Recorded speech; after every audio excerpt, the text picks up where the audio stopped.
Hello, and welcome back to the Boring Gray Couch. I'm Colonel John Ives, your friendly neighborhood India 6, still here at Fort Polk, Louisiana.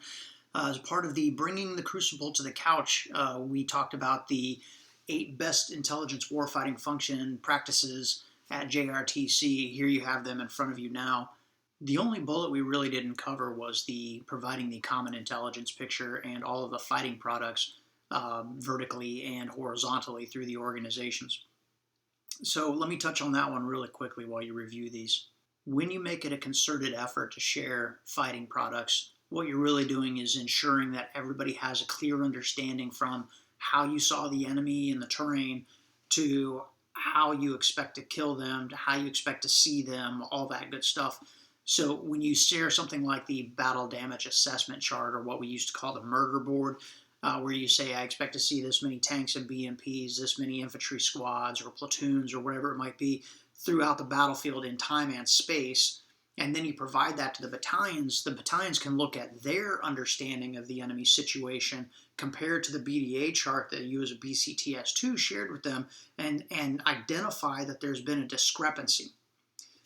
You can also then look at it and say, wait a minute, so you're thinking there's some sort of an exploitation force, but I'm not seeing that. I think all of it's going to be an assault force, or whatever different versions of terminology that you've decided to intermingle through your enemy plan. Then you can kind of hash that out as well and say, whoa, that's not how we see the battle. Why do you see it differently than me? And then you can have that conversation and then adjust fire as necessary. And then, of course, the common intelligence picture is very important to how you see the enemy in time and space throughout the entire battles, the battle plus the battlefield. So not just the immediate of like, hey, did you see that tank? Yeah, I saw that tank, back and forth. But it's also, okay, I have a collection asset here at this location. The enemy's getting near. I'm going to have to move it to another location. Now, how do I trigger this asset to cover down on that location while I move this asset to that location? And then coordinating with the battalions because it's in their battle space while you're trying to move intelligence assets. So all of it requires a clear understanding of not just the enemy, but the friendly positions as well. That's part of your common intelligence picture and is often confused with just tracking red diamonds across the battlefield. It's much more than that. So your common intelligence picture has to cover all of it.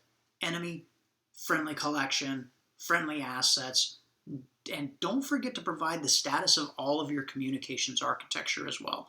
Because if you're not tracking that, even if it's just a stoplight chart on the side of your common intelligence picture, if you don't have that, you won't recognize the fact that you just lost all of your communication with your battalions because that particular part of your pace plan doesn't exist anymore. So you have to have that up as well.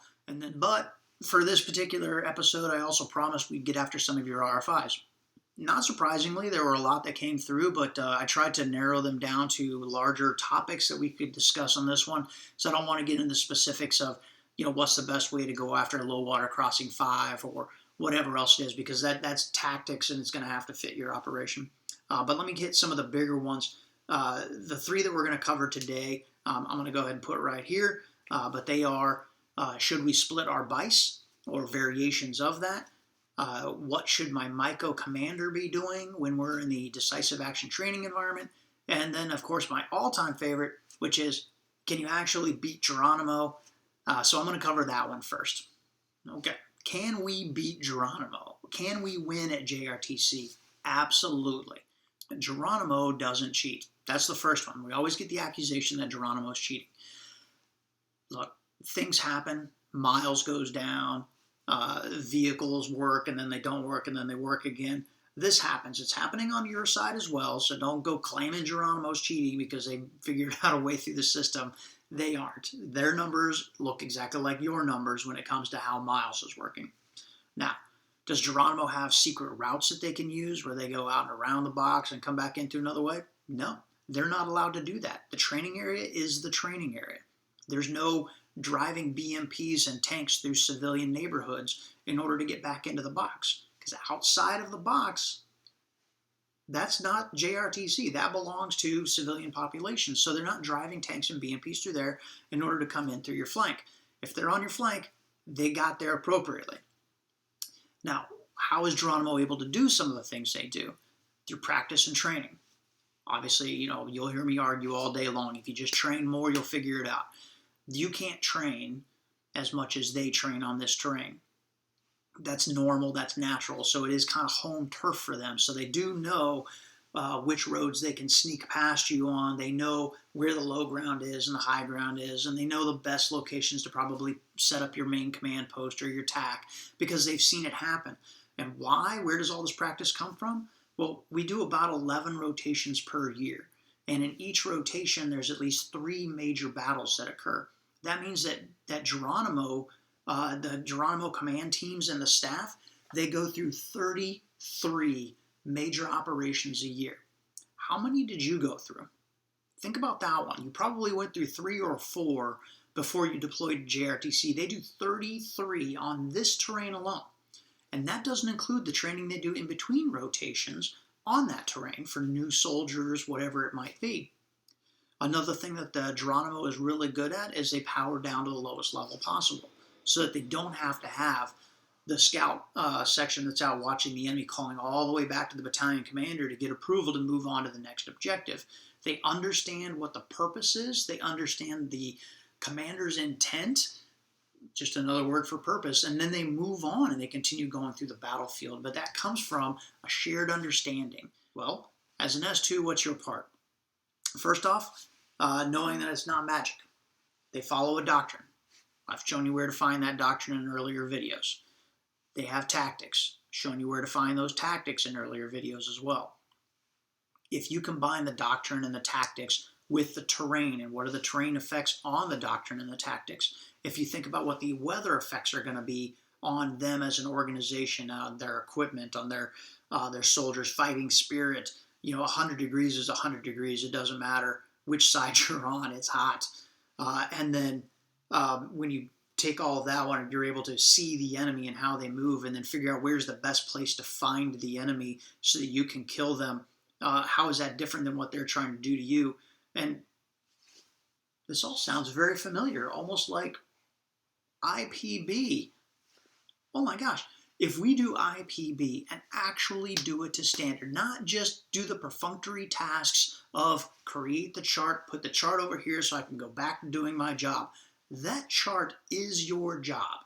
Creating a sit temp that makes sense is your job. Understanding the terrain effects on the enemy tactics. That's your job. That's not just something that we say we do and then we don't actually do it. If you do IPB, you can find the enemy. You will know what the enemy's trying to do to you. You can then beat Geronimo. I can't make it any clearer than that. Okay, next question. Should we split our BICE? I'm going to give you the same answer that I gave when I was 17 years old and somebody taught me this term, that TC.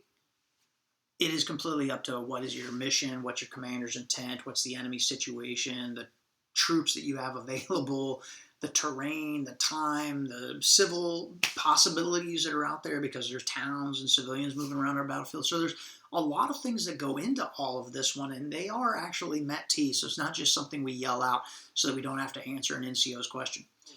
One, why are you doing it? If your commander's argument is, I just want it to be smaller so we're more survivable, don't immediately say, well, then let's just cut out all this stuff and put it in the rear.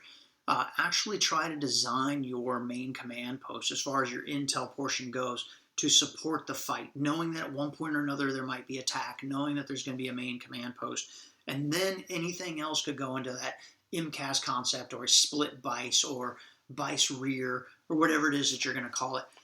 But it has to start with why. And that kind of goes down to then what missions do you need to accomplish? So that kind of comes down to talent management. Not just where your people are located or who's located there, but what capabilities do you need at each location? If you are going to do a majority of your work out forward, meaning your IPB, your battle tracking, your that creating that common intelligence picture. If you're going to be doing a lot of your horsepower forward, then you need more of your fusion forward, and then you're going to have a few in your BICE rear to just kind of keep the ball rolling. So when your main command post jumps, at least you've got some fusion happening, and vice versa. One of the traps that organizations fall into is deciding that all of their IPB will be done at their vice rear and all of their current ops will be done in their main command post. Keeping in mind that communication between those two gets sketchy from time to time because the main command post keeps jumping around while you've tried to keep your vice rear stationary as much as possible. So it makes sense to try and do a lion's share of your work here and then send it forward so the main command post can then run the fight. The problem becomes, and this is a very simple one, and you've probably seen it 100 times since you've been in the Army. Your S2 is standing there with the brigade commander, and they're talking about the battlefield. And so the commander's giving his initial guidance for MDMP. And as they're going through and they're starting the mission analysis, and the S2 says, well, sir, I really think a majority of the enemy is going to attack us, along the northern route, and they're going to hit us with boom like here. And this is what it's going to look like. So a majority of our defense needs to be up here. And the commander goes, yeah, absolutely. And then he turns and he starts giving direction to the 3. Then the 2 turns and tells the captain that he has out on the main command post, like, hey, this is what we're doing. And then it stops right there. Meanwhile, you've got a lieutenant and a captain and a bunch of NCOs and warrant officers back at your vice rear that are then creating the IPB. And because they're actually looking at the terrain, they're looking at the weather effects, they're looking at enemy doctrine and tactics, and then they're putting that on top of the terrain, and then they're determining, like, you know what, I think a majority of it's actually going to go to the south. And the course of action 2 is that they kind of split the forces between the north and the south. And then they send that IPB to the S2. The S2, thinking that it matches what he's already stated, just sort of like, okay, the products are done, and throws them up on the board, and then he rolls into the op order and tries to brief, this is what I think the enemy situation is. Or war games it differently than what the sit temp says, which puts the battalions out. Because now the battalions are looking at the products because they weren't sitting in the room when the brigade S2 was talking to the brigade commander. Now you have 3 different versions of the conversation because the battalion 2s are getting what's verbal from the BCTS2, they're getting what's paperwork-wise between the vice and the S2, and then the BCTS2 brigade commander conversation is completely different as well. And so you get these weird hybrids of what's the enemy actually doing, and then you have a bad collection plan, and then you have a bad common intelligence picture, and guess what? Geronimo wins. So it goes back to our first question. So if you're going to split, when you look at talent management, you also have to look at who's going to be doing what and where. Next one I'll tell you is architecture.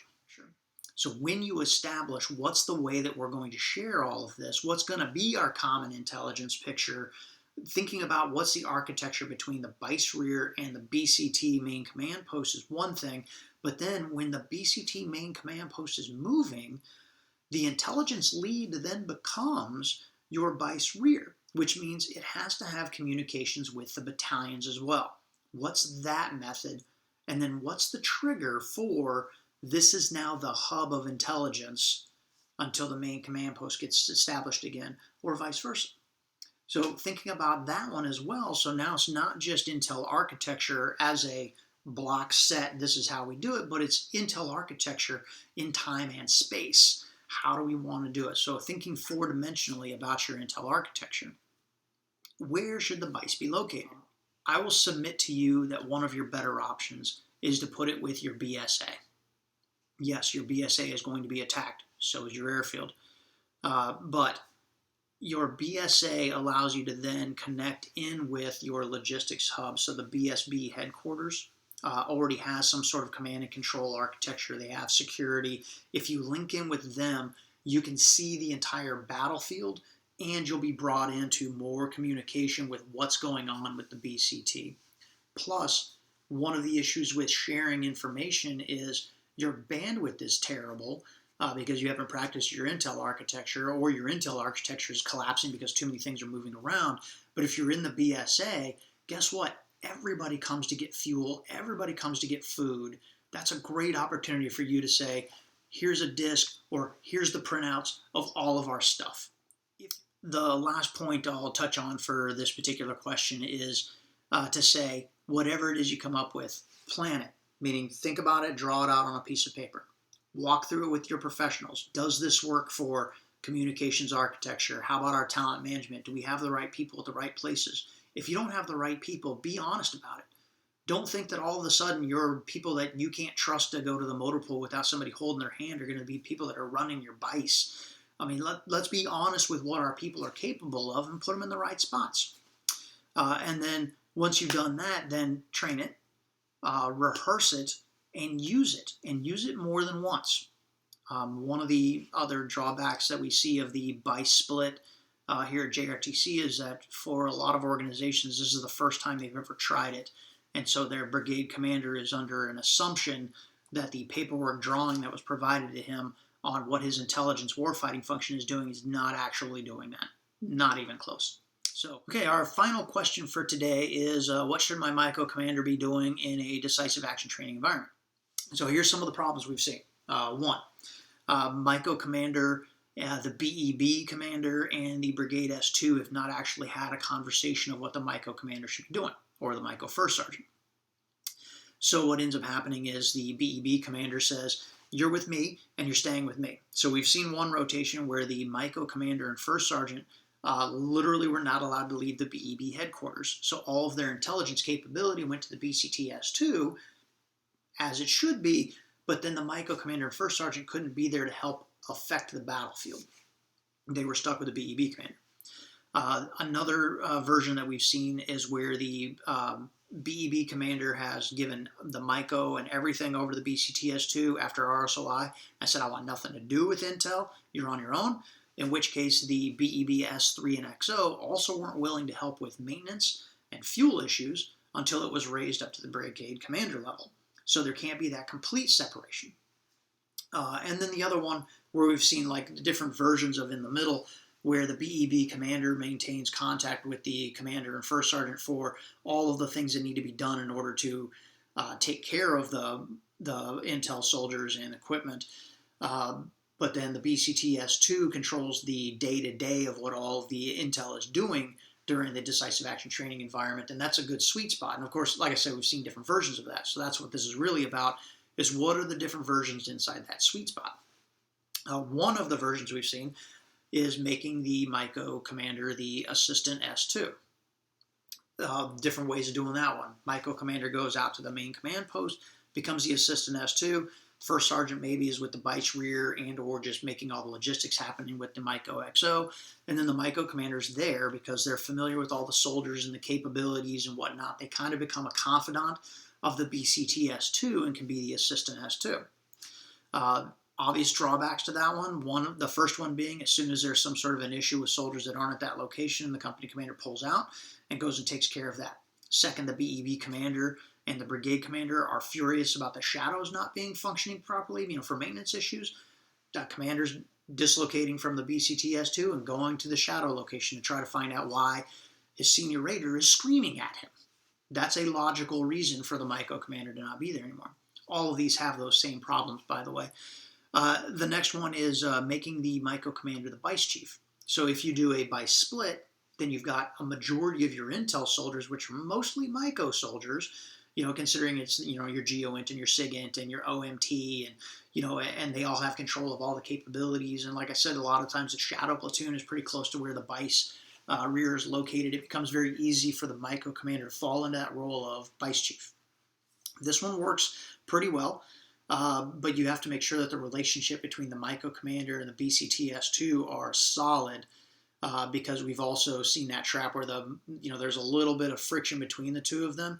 And so the MICO commander ends up doing things like jumping the BICE, and it doesn't match when the BCT-S2 needs products completed, because the MICO commander is more interested in the logistics of the BICE and not so much on the production inside of the BICE.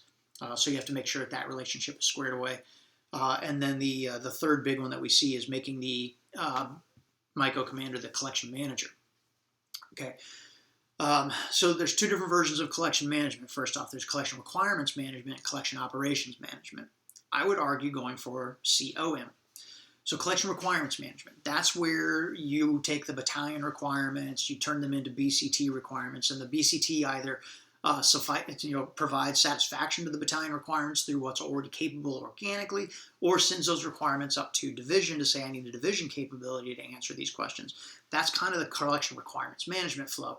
For those of you that have been through all these courses, please excuse how short I'm making this, okay? Collection operations management, on the other hand, is the person who is taking those requirements or those requests for collect and is turning them into actual action, for lack of better terms, saying, okay, we have all of these requirements for full motion video and these NAIs. I understand the event temp, the event matrix. We have a collection plan. I need the shadow to go here. And then they become the ones that help make sure the shadow is doing what it's supposed to do.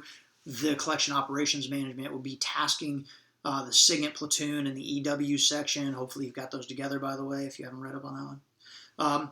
Getting them to do their thing. Telling the human collection teams where to go based on what the OMT is working with. So collection operations management, collection requirements management is often just fused together at the BCT level to say collection management, and then the collection manager has to figure out how to get the requirements moving while also making sure that the assets are getting tasked properly. And that becomes very difficult on one person. So if you have collection requirements team or a collection management element, I should say, and then you say, okay, my collection manager is, this assistant S2 who's actually in the BCT S2, but I would like the MICO commander to be a part of the collection management element as the collection operations manager. Then what you get is somebody who knows all of the assets. Because inside the MICO is your human teams, your SIGINT teams, your shadow platoon. They understand all the organic capabilities, and most of your MICOs have been S2s, so they understand all of the IPB and how it fits in with how the whole program comes together, but then they're not stuck also trying to figure out how to take organic and EAB and put them together, which is what your collection manager is doing. Now your MICO commander can be focused on, okay, we need to collect over here with the SIGINT team. However, who's going to fuel them? Who's going to secure them? And, oh, by the way, they can't actually get that deep, so they need to be here. Hey, collection manager, by the way, you need to get EAB looking at this one because organic's not doing it. And then you have somebody who's doing that for you. You're really putting the best mind of a MICO commander on top of that problem set. Okay, to summarize what has become our longest video thus far, just to answer your RFIs, which is great. Next video, we'll answer some more. But to summarize for today, have a common intelligence picture. Yes, you can win at JRTC. Yes, you can split your bites, but only if you do it deliberately, meaning rehearse it, think about it, and rehearse it. And then the last one, your MICO commander is more than just the person who gets the fuel and does RSOI. So put them to use, but make sure that you are deliberate in how you want to use them as well. So think about it, talk about it, and make sure it's coordinated with the BEB commander, the BCT commander, the Brigade S3, the MICO commander, and then, of course, the Brigade S2. So with that, thank you so much. Have a great one. Be safe, be smart, and go wash your hands.